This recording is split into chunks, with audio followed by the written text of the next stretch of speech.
The enormous space station hung in orbit like a silver crown above the planet Nexus Prime. Inside its central chamber, representatives from 47 alien species gathered in a circle. The air hummed with translation devices as dozens of languages mixed together. Today's emergency meeting had been called with unusual urgency. Commander Velthara stood at the center of the chamber. Her 4 arms gestured at the holographic display floating above her head. Red markers spread across the star map like a disease. Each marker represented a human colony. 73 systems, Velthara said. Her voice translated into every language simultaneously. In just 50 years, the humans have taken 73 systems. They ignore our borders. They refuse our messages. They act as if we do not exist, the assembled delegates murmured among themselves. The Kresh representative, a massive creature covered in thick scales, leaned forward. How many ships do they have? Our intelligence suggests 1 armada, Velthara replied. Perhaps 300 vessels. They keep it moving along their border, never staying in one place for long. 300 ships, the Kresh delegate rumbled. That is nothing. The Council alone commands 10 times that number. High Chancellor Morvex raised his hand for silence. He was old even by the standards of his long-lived species.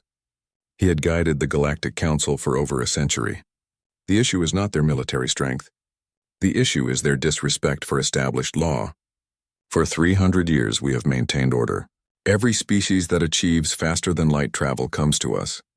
Every species joins the Council, except the humans. Then we make them join, someone called out from the assembly. Morvex nodded slowly. That is why we are here. The Council will issue an ultimatum. The humans will halt their expansion. They will submit to galactic law. They will allow inspection of their military fleet. They have 30 solar rotations to comply. And if they refuse? Asked another delegate. Then we will use force, Morvex said. We will make an example of them. The galaxy must know that the Council's authority cannot be challenged. The vote was unanimous. 3 days later, a single human ship approached the Council station. It was small compared to the massive vessels surrounding it, but it moved with confidence. The ship docked smoothly and its crew disembarked. Admiral Day walked through the corridor with calm steps. He was a tall man with gray hair and a weathered face. Behind him walked 4 officers in crisp uniforms. They had been expecting this summons for weeks. The Council chamber was designed to intimidate. Delegates from dozens of species looked down from elevated platforms. At the center stood High Chancellor Morvex, flanked by his advisors. Admiral Day of Earth, Morvex began. Your species has been expanding aggressively through the galactic rim. You have colonized systems that lie within established territories. You have ignored all attempts at diplomatic contact. This behavior is unacceptable. Day stood perfectly still, his hands clasped behind his back. He said nothing. Morvex continued. The Galactic Council hereby demands that humanity cease all expansion immediately. You will submit your government to Council authority. You will allow our inspectors to examine your military capabilities. You will withdraw from systems that violate existing territorial boundaries. You have 30 solar rotations to comply. The chamber fell silent. Every eye turned to the human admiral. Day took a breath. When he spoke, his voice was clear and steady. Humanity appreciates the Council's concerns. However, we must respectfully decline. A wave of shock ran through the chamber. Delegates spoke in harsh whispers. Several stood from their seats. You decline? Velthara stepped forward. You do not have the authority to decline. This is not a negotiation. This is a demand. I understand, Day said. But the answer remains no. Humanity will not halt expansion into unclaimed systems. We will not submit to external authority. We will not allow inspection of our defensive forces. We claim the right to exist as a free and sovereign civilization. Morvex's expression hardened. Then you choose war. We choose freedom, Day replied. But we are prepared for war if you insist on bringing it. Prepared? Velthara's voice dripped with contempt. You have 300 ships. The Council commands 3,000. The Kresh Empire alone has more vessels than your entire species. You cannot win. Day met her gaze without blinking. Perhaps. But we will make you pay for every light year. We will make you remember the cost. And we will make you question whether enforcing your authority is worth the blood it will spill. The chamber erupted in angry voices. Delegates shouted at each other and at the humans. Morvex called for order repeatedly. Finally, the High Chancellor spoke directly to Day. You are making a terrible mistake. We have maintained peace in this galaxy for 3 centuries. We have rules. We have order. You cannot simply ignore that. With respect, Chancellor, your peace was built without asking us, Day said. Your rules were made before we reached the stars. We do not seek conflict, but we will not surrender our freedom before we have even had a chance to use it. Then return to your people, Morvex said coldly. Tell them that the full might of the Galactic Council will fall upon them. Tell them that their stubbornness will cost them everything. Day bowed slightly. I will deliver your message, Chancellor, but I will also deliver ours. Humanity will not submit. Not to you. Not to anyone. He turned and walked from the chamber, his officers following. The massive doors sealed behind them with a heavy thud. As soon as the humans were gone, the council erupted in debate. Some argued for immediate military action. Others urged caution. But the decision had already been made. Velthara received her orders that same day. She would lead the combined fleet, composed of ships from 8 different species. 3,000 warships would be assembled in the staging system. They would proceed to human space and destroy the human armada as a demonstration of council power. The message would be clear. Challenge the council, and you will be crushed. Admiral Day's ship departed the station and jumped to hyperspace. Inside the small vessel, he sat alone in his quarters and composed his report. It would reach Fleet Admiral Hay at Terra Command within hours. He wrote carefully, knowing that every word mattered. The council had made its choice. Now humanity would make its own. Day looked out at the stars rushing past his window. He thought about Earth, green and blue and beautiful. He thought about the colonies spreading across the frontier. He thought about the children being born on distant worlds who would never see humanity's homeworld. They deserved to grow up free. He finished his report and sent it with a priority encryption code. Then he sat back and waited for the storm to come. On Earth, Fleet Admiral Hay received the message in her office overlooking the sprawling complex of Terra Command. She read it once. Then she read it again. She stood and walked to the window. Below her, thousands of personnel moved through the military base. Ships came and went from the orbital platforms above. Everything looked normal, peaceful. Hay picked up her secure communicator and began making calls. The first call went to Admiral Tay, commander of the 2nd Fleet. The second went to Captain Jin, commander of the 1st Fleet flagship. The third went to Defense Minister Siok in the civilian government. One by one, she contacted the commanders of every fleet in human space. The council wanted war. They would get it. But not the war they expected. Hay looked up at the stars and smiled grimly. The council thought they knew humanity's strength. They thought 300 ships were all humans had. They were about to learn how wrong they were. The combined fleet dropped out of hyperspace at the edge of the Kepler 442 system. 3,000 warships materialized in formation, their hulls gleaming under the light of the distant star. It was the largest military force assembled in over a century. Commander Velthara stood on the bridge of her flagship, the Eternal Dominion. Around her, officers from 8 different species worked at their stations. The diversity of the fleet was meant to show unity. Every major power in the council had contributed ships to this operation. Scan the system, Velthara ordered. The sensor officer's tentacles danced across his console. Contact detected.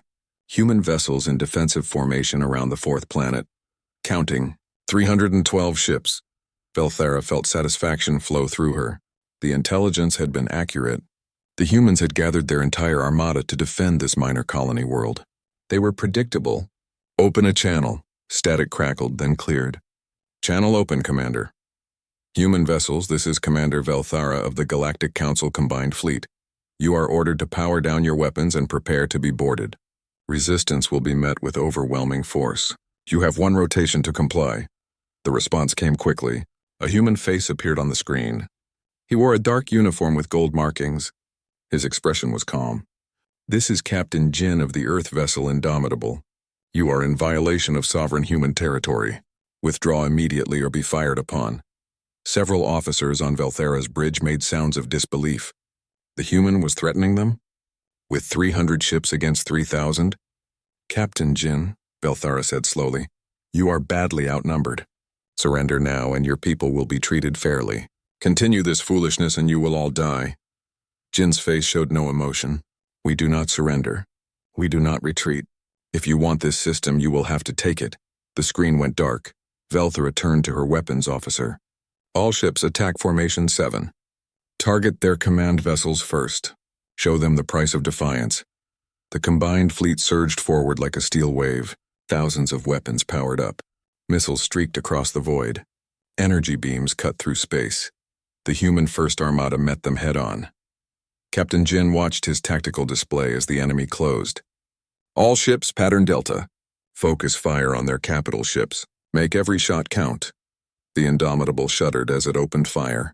Its main cannons tore into an alien cruiser, punching through shields and armor. Around it, the human fleet moved with practiced precision. They fought like a single organism, each ship supporting the others, but the numbers were brutal. For every council ship disabled, 10 more took its place. Human vessels began taking heavy damage. Explosions bloomed in the darkness as ships died. Captain, we have multiple breaches on deck 7 through 12, his first officer reported. Casualty reports coming in from the fleet. We have lost 18 ships. Jin gripped his command chair. Good people were dying. People he had trained with. People he had shared meals with. Hold formation. Do not break. Another wave of missiles slammed into the Indomitable. The ship groaned. Warning lights flashed across every console. Captain, emergency transmission from Terra Command, the communications officer said. Fleet Admiral Hayes' face appeared on a small screen. Status? Engaged as ordered, Admiral, Jin said, keeping his voice steady. Enemy has committed their full force to this position. All eyes are on us. Casualties? 23 ships lost. Many more damaged. We are holding, but it cannot last much longer. Hay nodded. You have done well, Captain. Help is 30 minutes out. Hold position until then. Understood, Admiral. We will hold. The screen went dark. Jin looked at his officers. They were tired, scared, but they trusted him. You heard the Admiral? 30 minutes. We can do this. All ships, defensive pattern Omega. Pull in tight. Protect the damaged vessels. The human formation contracted. Ships formed a protective sphere. The strongest on the outside, the wounded on the inside. They poured fire at any council ship that came close. Velthera watched the humans pull into their defensive position. They were tough, she admitted. Better trained than she expected. But it did not matter. She had them trapped. All ships tighten the noose. Prepare for final assault. I want this finished. The combined fleet moved closer, weapons ready for the killing blow. Then every sensor on every ship began screaming warnings. Commander, the sensor officer shouted. New contacts! Multiple hyperspace signatures. How many? I count 500 ships. Correction, more emerging. 700. 800. Velthera spun to face the screen. New human vessels poured out of hyperspace behind the combined fleet. They were fresh, undamaged, and their weapons were already hot. A new voice cut across all frequencies. This is Admiral Tay of the Earth's Second Fleet. Council vessels, you are now surrounded. Power down your weapons and prepare to be boarded. This is your only warning. Panic spread through the combined fleet. Officers shouted at each other. Ships broke formation as captains tried to understand what was happening. Where did they come from? Velthera demanded. We had reports of only one fleet. Before anyone could answer, more alarms blared. More contacts! Hyperspace signatures to our galactic north. The third fleet arrived. 500 more human warships materialized on another flank. And to our south, another fleet. The fourth fleet, another 500 ships, above us. They are above us too. The fifth fleet dropped into the battle space like the hammer of an angry god. Velthera stared at her tactical display in horror. The combined fleet was now surrounded by 2,500 human vessels. 5 complete fleets, each one larger than their intelligence had suggested existed. The council force was not surrounding the humans. The humans were surrounding them. How? She whispered. How is this possible? On the Indomitable, Captain Jin allowed himself a small smile. The battered First Armada was no longer alone. Fresh ships moved into position around them, protecting them, reinforcing them. Jin opened a channel to Admiral Tay. Second Fleet, this is Indomitable. Good to see you, sir. Tay's gruff voice came back. First Fleet has done its job perfectly, now rest. We will handle things from here. The council ships had stopped firing. They hung in space, their formation shattered, their confidence destroyed. Some captains were already powering down weapons. Others simply did not know what to do. Admiral Tay's voice boomed across every channel. Council vessels, this is your final warning. You came here to destroy us. You failed. Stand down now, or we will finish what you started. On the Eternal Dominion, Velthara looked at her officers. They looked back at her, waiting for orders. She thought about the 3,000 ships under her command. She thought about the crews aboard them. She thought about the report she would have to file with the Council. How could intelligence have been so wrong? Where had 5 fleets been hiding? How had the humans kept this secret? Stand down, she said quietly. All ships cease fire. Power down weapons. Open a channel to Admiral Tay. The fighting stopped. The silence after hours of battle felt strange and heavy. Tay's face appeared on Velthara's screen. He did not look angry or triumphant. He looked tired. Commander Velthara, I am authorized to accept your surrender and arrange for safe passage of your fleet back to Council space. You let us leave? Velthara asked, surprised. We did not want this war, Tay said. You brought it to us. We showed you we can defend ourselves. Now take your ships and go home. Tell your council what you saw here today. Velthara felt shame burn in her chest. They will ask how many fleets you have. Tay smiled slightly. Tell them the truth. Tell them you saw 5 fleets arrive. Let them wonder if there are more. The channel closed. Captain Jin received reports from his fleet. The first Armada had lost 68 ships. Over 5,000 personnel dead. Thousands more wounded. But they had held. They had done their job. He opened fleet-wide communications. All ships, this is Captain Jin. Today you faced the largest military force this galaxy has seen in a century. You stood against them. You held your ground. You gave our other fleets time to arrive. I am proud of every single one of you. Indomitable out. The combined fleet began jumping to hyperspace in small groups. They would limp home, damaged in pride more than in ships. They would report that the humans were far stronger than anyone imagined. As the last Council vessel disappeared, Admiral Tay sent a message to Terra Command. Admiral Hay, this is Tay. Operation Thunderstrike successful. Enemy fleet withdrawing. First Fleet took heavy casualties but held the line. Second through 5th Fleets undamaged, awaiting orders. The response came quickly. Well done, Admiral. Return to base. Bring our people home. In her office on Earth, Fleet Admiral Hay looked at the battle reports. The plan had worked perfectly. The Council had committed everything to attacking what they thought was humanity's only fleet. They never imagined that 4 more fleets had been hidden, waiting for the perfect moment to strike. But Hay knew this was just the beginning. The Council would be confused now, frightened. That might lead to peace, or it might lead to something worse. She had 5 more fleets in reserve, 5 fleets that no one outside the highest levels of human command knew existed. Let the galaxy wonder. Let them guess. Uncertainty would keep them cautious. The galaxy had trembled at 1 human armada. Now they knew there were 5. Soon they might. The emergency session of the Galactic Council had been going for 6 hours. High Chancellor Morvex sat heavily in his chair, listening to the shouting voices echoing through the chamber. Everything had fallen apart. Commander Velthara stood at the center again, but this time she looked small and defeated. The holographic display showed the battle data.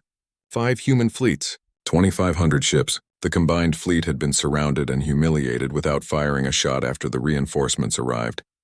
Explain this, roared the Kresh delegate. Your intelligence said 1 fleet. 1. Where did 5 come from? I do not know, Velthara admitted. Our scouts confirmed 1 armada moving along human borders. We tracked it for months. There was no indication of others. Then your scouts are incompetent, another delegate shouted. Morvex raised his hand. Enough, blaming each other solves nothing. We need to understand what happened. Where is our intelligence chief? A small, nervous creature scurried forward. This was Gil, head of Council Intelligence. He had served for 20 years and never experienced such a catastrophic failure. High Chancellor, we have been analyzing all available data. I believe I can explain what the humans did. Please do, Morvex said coldly. Gil activated his own display. For 50 years we have tracked human expansion. They colonized rapidly, but seemed to have limited military resources.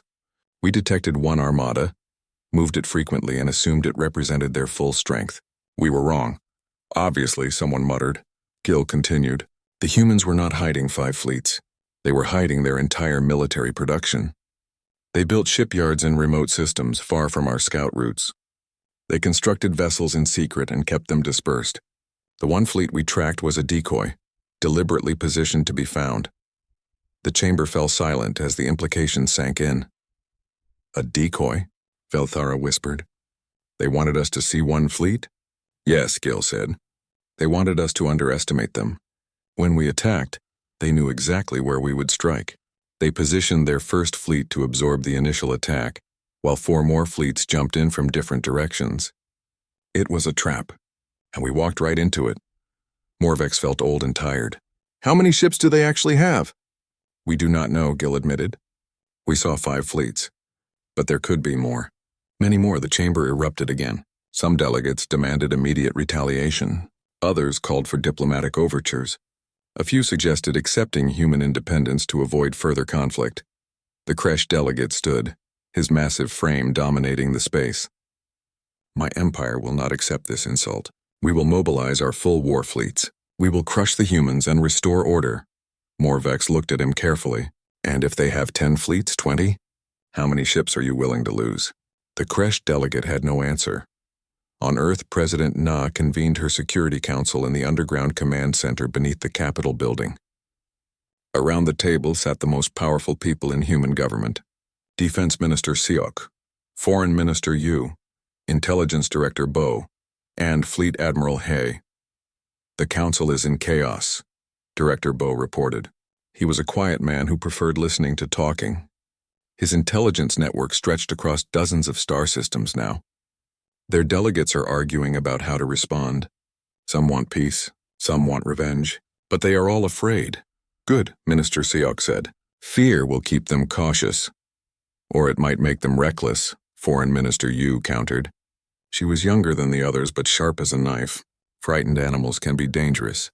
President Na turned to Fleet Admiral He. Admiral, the Council will eventually ask us directly. How many fleets do we have? He brought up a star chart. Red markers dotted the map across human space. Madam President, we currently maintain 10 full battle fleets. Each fleet contains between 500 and 600 capital ships plus support vessels. That gives us approximately 5,500 frontline warships. The room went quiet. Even those who knew the military was large had not realized it was this large. 10 fleets, President Na repeated slowly. The Council saw 5. They think that is everything we have. Let them think that, He said. Fleets 6 through 10 remain in their assigned patrol zones. Their positions are classified. Only the fleet commanders know where the other fleets are stationed. If the Council attacks again, they will face another surprise. What are our production capabilities? Minister Seok asked. We have 32 major shipyards across 15 systems, He replied. We can produce approximately 400 new capital ships per year at current capacity. We also have rapid response groups, system defense forces, and construction yards preparing for Fleet 11. Defense Minister Seok leaned back. We have been preparing for this confrontation for 30 years. Every government since the Mars Rebellion has contributed. Every budget included hidden military spending. Every colony included defensive infrastructure. The question is what we do now, President Na said. We proved we can defend ourselves. Do we push for peace or prepare for more fighting? Director Bo spoke up. Madam President, my analysis suggests the Council will fracture. Some species will seek alliance with us. Others will see us as a threat that must be eliminated. The Kresh Empire in particular will not accept what happened. The Kresh, Foreign Minister Yu said with a frown. Their pride was wounded. They provided most of the Council fleet. They expected easy victory, which means they might attack independently, He said. The Kresh Empire has over 12,000 ships in their war fleets. If they commit everything, even 10 fleets might not be enough. President Na looked around the table. Recommendations? We extend an offer to the Council, Yu said. Make it clear we want peace but will defend ourselves. Appeal to the reasonable species while isolating the aggressive ones. Agreed, Siok added. But we continue military buildup. Start Fleet 11 immediately. Accelerate production. We cannot let our guard down. Admiral He? The President asked. He considered carefully. I recommend we reveal nothing about our remaining fleets. Let the Council believe 5 is our maximum strength. But privately I will put Fleets 6 through 10 on high alert. If the Kresh mobilize, we need to be ready. President Na nodded. Make it so. You, draft a message to the Council. Firm but not aggressive. Bo, I want eyes on every major power. If anyone starts mobilizing, I want to know immediately. Zuck, work with Admiral Hay on accelerating production. We may need those ships. The meeting adjourned. As the others left, Hay remained behind with President Ney. Tell me honestly, the president said quietly. Can we win if the Kresh attack with everything?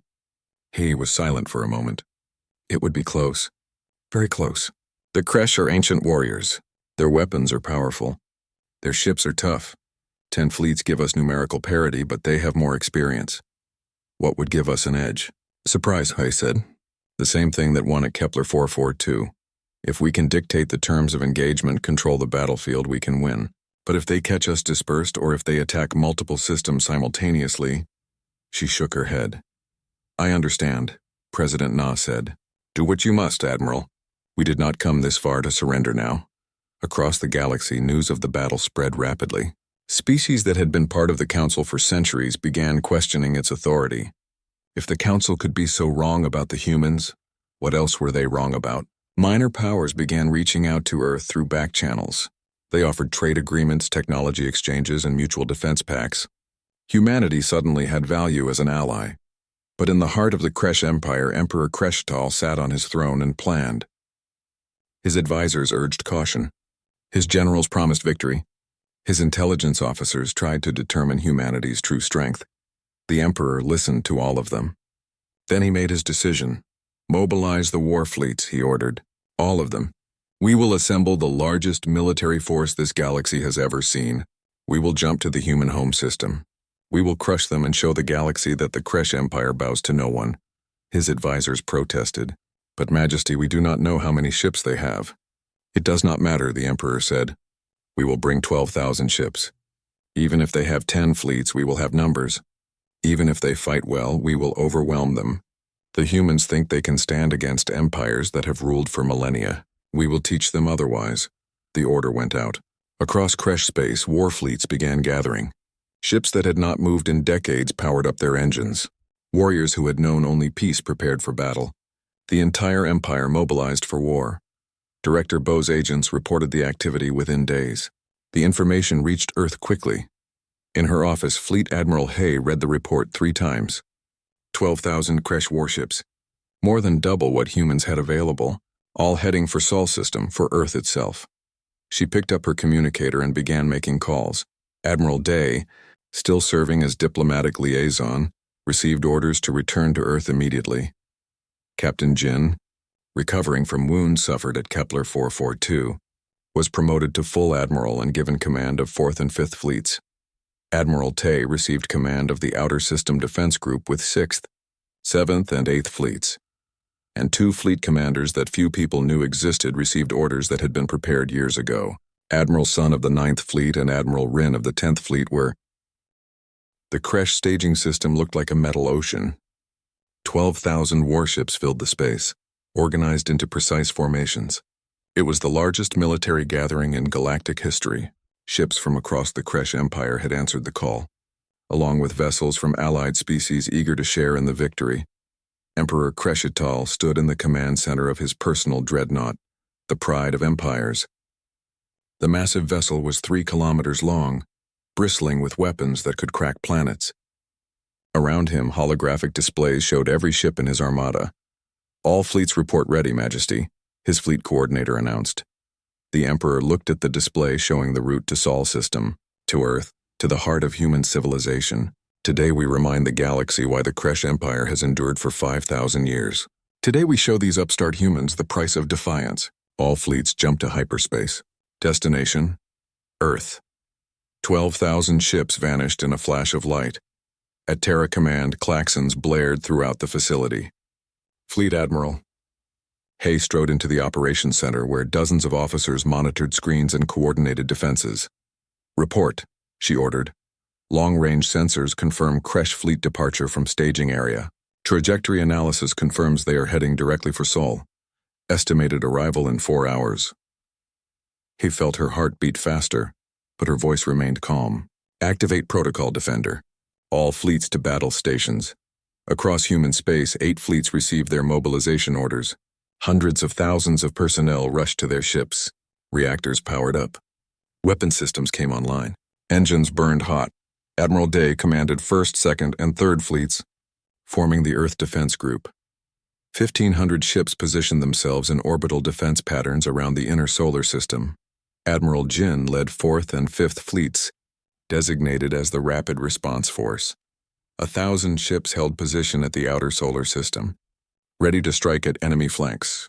Admiral Tay commanded the outer system group with 6th, 7th, and 8th Fleets.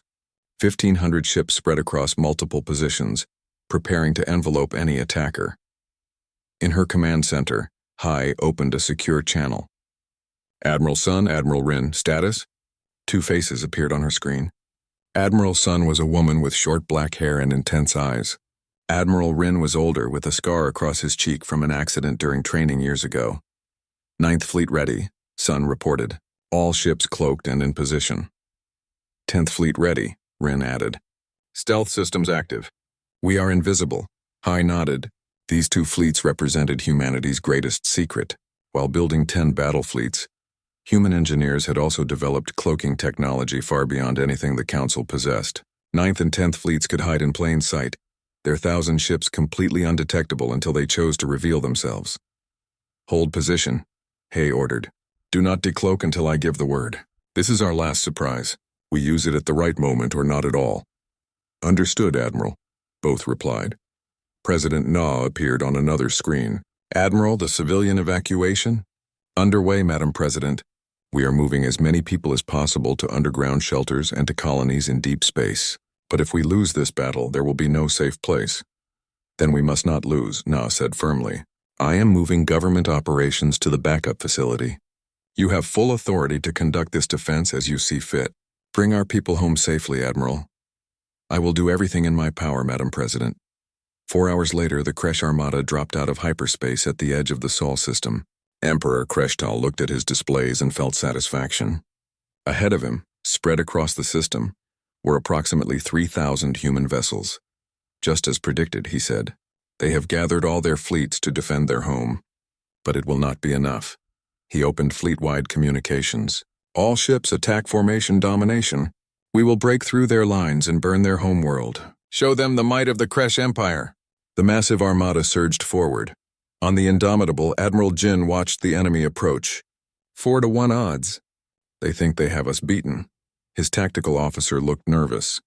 Sir, those are bad odds even for us, Jin smiled slightly. Did you know that Admiral Hay used to teach military history? She once told me about an old Earth battle called Thermopylae. 300 warriors held a pass against 1,000,000 enemies. They did not win, but they made the enemy remember them forever. With respect, sir, I would prefer we win this one. So would I. All ships, prepare for contact.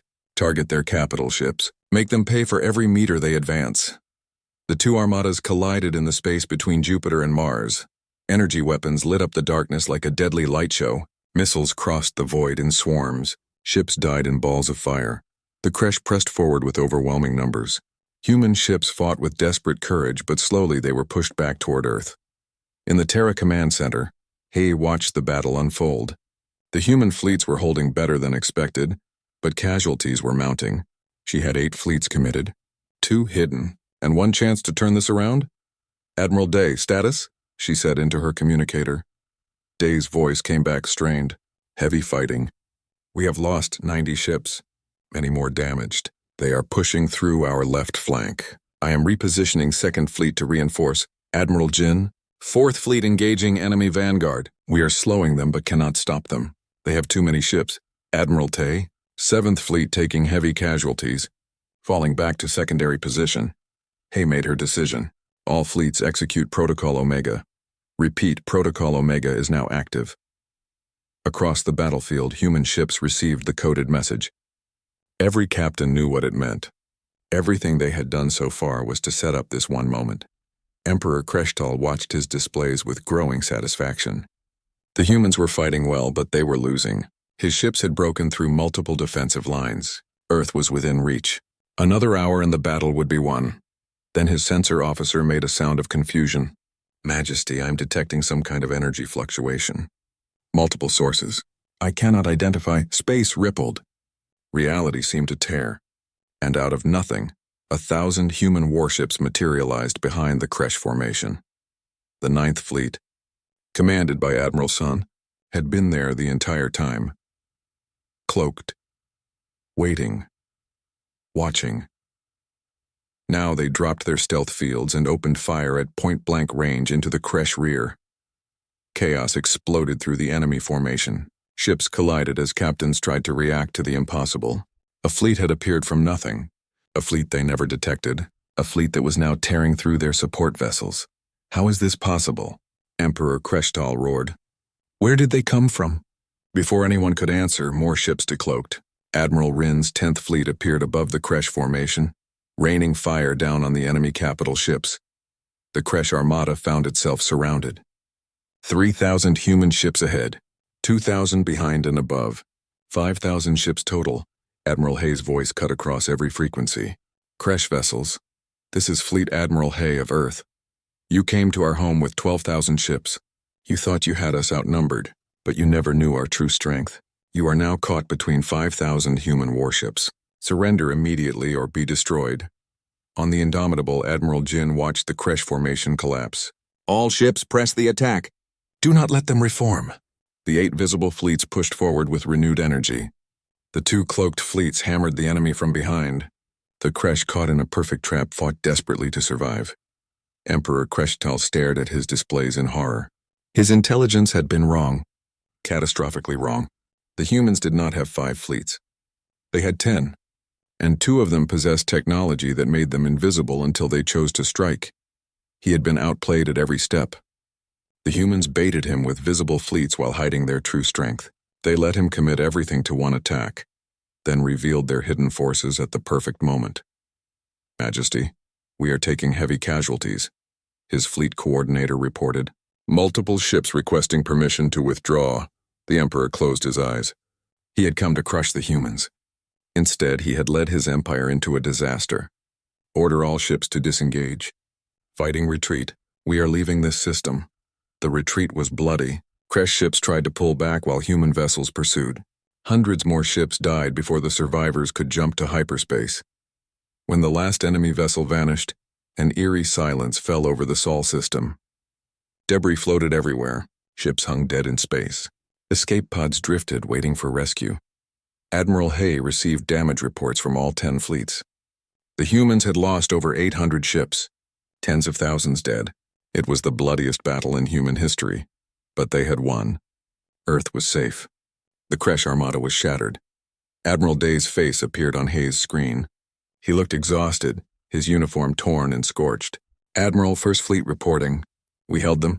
Yes, we did, Hay said quietly. Begin rescue operations. Get our people out of those escape pods. Tend to the wounded. We will count our dead later. Admiral Jin sent a fleet-wide message. All ships, this is Admiral Jin. Today we face the largest military force ever assembled against us. We stood our ground. We protected our home.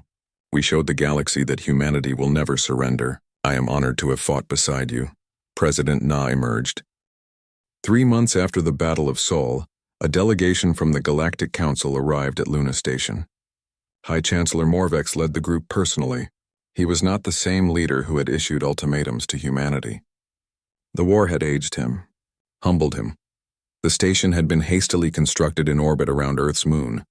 Its halls were clean and new, built specifically for these negotiations. Human workers had finished it in record time, another demonstration of humanity's capabilities. Admiral Day waited in the main conference room. He wore his full-dress uniform with every medal he had earned over 30 years of service. Beside him stood Foreign Minister Yu and President Na herself. This moment was too important to delegate.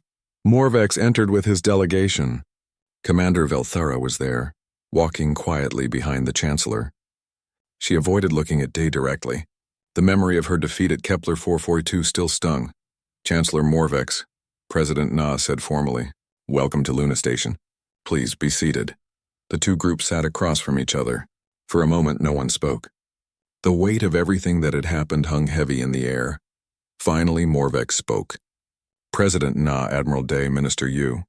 I come here today not with demands, but with respect. The word seemed difficult for him. The Galactic Council underestimated humanity. We thought we knew your strength. We were wrong. Catastrophically wrong. You saw 5 fleets and assumed that was everything, Day said quietly. It was not. 10 fleets, Morvex said. Plus technology we did not know existed. Cloaking systems that render entire fleets invisible. Shipyards that produce vessels at incredible speed. All hidden from us for decades. How, Foreign Minister Yu answered. Because we learned from history, Chancellor. Every species in the galaxy had to prove itself to the Council. Some were welcomed peacefully. Others were conquered. We studied your patterns. We knew that eventually you would come to us with demands. So we prepared. For 50 years you prepared, Velthara said, speaking for the first time. While we watched 1 fleet, you built 9 more. While we felt secure in our power, you developed weapons and technology we cannot match. You played a long game and you won. President Na leaned forward. We did not want war, Commander. We wanted peace. But we wanted it as equals, not as subjects. When you demanded our surrender, we had no choice but to defend ourselves. Morvex nodded slowly. I understand that now. The Council was arrogant. We forgot that new civilizations can be just as capable as ancient ones. We assumed our age gave us superiority. The Kresh Empire made the same mistake and it cost them dearly. How is the Emperor? Day asked. Removed from power by his own council, Morvex replied. The disaster at Sol destroyed his credibility. The Kresh military is shattered. They lost 3,000 ships and over 1 million warriors. It will take them generations to recover. They no longer oppose your independence. And the Council? President Na asked. What do you want from us now? Morvex reached into his robes and pulled out a data tablet. The Council offers full recognition of human sovereignty. All your claimed systems are yours. Your borders will be respected. And we offer you membership in the Council with a permanent seat on the Security Board. The room fell silent. A permanent seat was the highest honor the Council could give. Only 5 species in galactic history had ever held such positions. Admiral Day looked at President Na. She nodded slightly. We accept your recognition of sovereignty and your respect for our borders. But we must discuss the Council membership carefully. We would need guarantees, such as... Morvex asked. Foreign Minister Yu spoke. No Council vessel enters human space without permission. No Council law applies within our territory. No Council court has jurisdiction over human citizens. We will participate in Council matters as equal partners, not subordinates. Velthara looked like she wanted to object, but Morvex raised a hand. Agreed. You have proven you do not need the Council's protection. We hope you will share your strength with us instead. There is one more thing, President Na said carefully. Several minor species have approached us about defensive alliances. Species that feel the Council has not adequately protected their interests. We intend to form mutual defense treaties with them. You are creating your own alliance bloc, Morvex observed. We are making friends, Dee corrected. Species that share our values. Species that want to grow without being controlled. Is that a problem? Morvex considered carefully. No, the galaxy is large enough for multiple power centers. Perhaps the Council has been too dominant for too long. Competition might make us better. They spent hours negotiating details. When they finished, they had the framework for the Treaty of Luna. It would be formally signed in 1 month, giving both sides time to review. As the Council delegation prepared to leave, Morvex approached Day privately. Admiral, may I ask you something personal? Of course. How many fleets does humanity truly have? Day smiled slightly. The galaxy saw 10 fleets at the Battle of Sol. That is what we want you to remember. But there are more, Morvex said. It was not a question. Perhaps, perhaps not. Does it matter? You now know that attacking humanity is futile. Whether we have 10 fleets or 20 or 50, the result will be the same. We will defend ourselves. We will win. That knowledge should be enough. Morvex nodded slowly. You are right. Uncertainty is its own deterrent. Very clever, Admiral. After the Council delegation departed, President Na held a smaller meeting with her inner circle. Fleet Admiral Hai had come up from Earth specifically for this. The treaty is good, Defense Minister Siok said. We get everything we wanted. Recognition, sovereignty, influence. But we cannot let our guard down, Hai added. The Kresh are defeated but not destroyed. Other empires may rise, and the Council, despite their respect, still fears us. Fear can turn to aggression. President Na turned to her. Admiral, what is the status of our military? Higgy pulled up current fleet dispositions.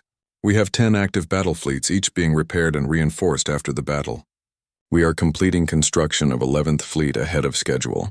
12th through 15th Fleets are in early construction phases. By this time next year we will have 15 full fleets operational. 15, Minister Yu said softly. Enough to fight the entire council if necessary. Enough to make sure we never have to, Hay corrected. Once we announce the 11th Fleet's existence, the galaxy will understand that our military continues to grow. That will discourage any thoughts of future aggression. In the months that followed, humanity settled into its new role. The Treaty of Luna was signed with great ceremony. Admiral Day became Earth's permanent representative to the Council Security Board. He worked alongside species that had once been enemies, slowly building trust. Minor species that had contacted Earth formed the Free Worlds Alliance with humanity as the largest member. It was not a military bloc officially. It was an economic and cultural partnership. But everyone knew its true purpose. These species wanted humanity's protection. Fleet Admiral Hay announced her retirement in a ceremony at Terra Command. She had served for 40 years, the last 15 as Supreme Commander. President Na awarded her every honor human government could bestow. At the ceremony, Hay gave a short speech. I was asked once how many fleets Earth truly has. The answer changes. When I began my service, we had none. Today we have 11 active fleets with more under construction. Tomorrow we may have 20. The specific number does not matter. What matters is that we remain strong enough to defend our freedom and wise enough not to abuse that strength. Admiral Day took over as fleet commander. Admiral Jin became his deputy.